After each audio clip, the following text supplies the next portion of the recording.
And as much as we're talking about wrestling, he impressed me stand up. Like, oh yeah, he cracked Conor with that big right hand. He stood up enough to just say, you know, I'm going to sit here and take a few, and I'm going to give a few, but then he went to probably what his game plan was, I would assume. Well, you have to stand for a little while because if he just shoots in, he'll get caught with a knee or caught with a punch rushing in.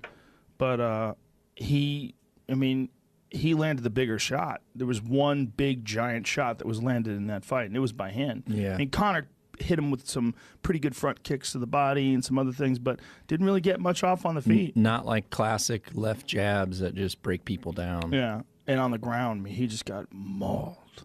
And it's one of those things where you see that guy, in the beginning, guys fight him off a little bit, and then as the fight wears on, he just gets more and more dominant. They get more and more exhausted. Really, this fight just makes Ally Aquinta look like a god. I mean, that's the most impressive thing about it. Ally Aquinta went 5 rounds with him, stood toe-to-toe with him, and, you know, gave him at least a struggle. At least he gave him a bit of adversity. Yep. You know, managed to survive on the ground much better than Conor did. Managed to get back up to his feet. Managed to stuff a bunch of takedowns. And on the feet was a real threat. You know, I mean, obviously Khabib didn't prepare for Ally Aquinta. He prepared for Conor. But Ally Aquinta didn't even prepare for 5 rounds. He only prepared for 3. So there was so much to that fight. What do you think will happen with Conor now? I mean, I'm worried what happens with Khabib. Yeah. I hope they sit everybody down and they go, look, everybody's all right. Come on. Yep. You know? So yeah. The guy who rushed in the cage and punched Conor in the face, that guy should be in the most trouble. Because, you know, the guy just fought 4 rounds, got the fuck beaten out of him, got choked. I heard a lot of people, there was a lot of silly non-experts out there saying that that wasn't a choke or that wasn't a neck crank. They don't know what the fuck they're talking about. That is absolutely a neck crank. When someone gets their arm around your head like that, and then what they do is they grab it like this, and they pinch the elbow. They put the forearm on his back like this. So as the arm is across the neck, and then they grip it like this, and the forearm goes into the back. And as you're pulling like this, you're pushing with your forearm and yanking with your hand. It is a terrible neck crank. They call it, Dean Lister actually has a video on it. He calls it the fulcrum choke.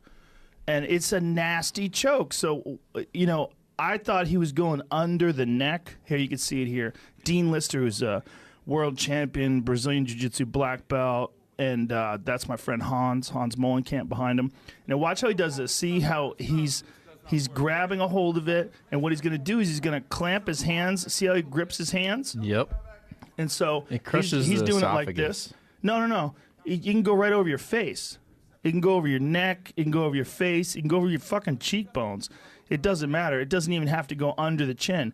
If it goes under the chin, that's awesome. But you see what's going on with his forearm? Yeah. See how he's pulling with his arms? Yeah. Lever arm. Or you could do it. Some guys do it like this, but I think this is probably the best way to do it. But as you're right here, this part just digs that elbow. Yeah, perfect. Perfect example. See, he's pulling on it with his right arm, and then his left arm is pushing down with his forearm on Conor's shoulder. It is a nasty, nasty neck crank. And your head is getting popped off. And first of all, that guy could squeeze the shit out of you. All you have to do, there's a bunch of guys who could put you to sleep like that. Marcelo Garcia's one. He puts guys to sleep without even getting under the chin. He just gets your head. Just gets your head in there and squeezes. Eddie Bravo can do that too. If he gets your head in there, you don't even have to, it doesn't even have to be under the chin. He just really puts you to sleep with your own fucking head. Just wraps it around your head and squeezes it so tight that no blood is getting to your brain. Yeah, so there's a lot of armchair quarterbacks out there saying that wasn't a neck crank. You're incorrect.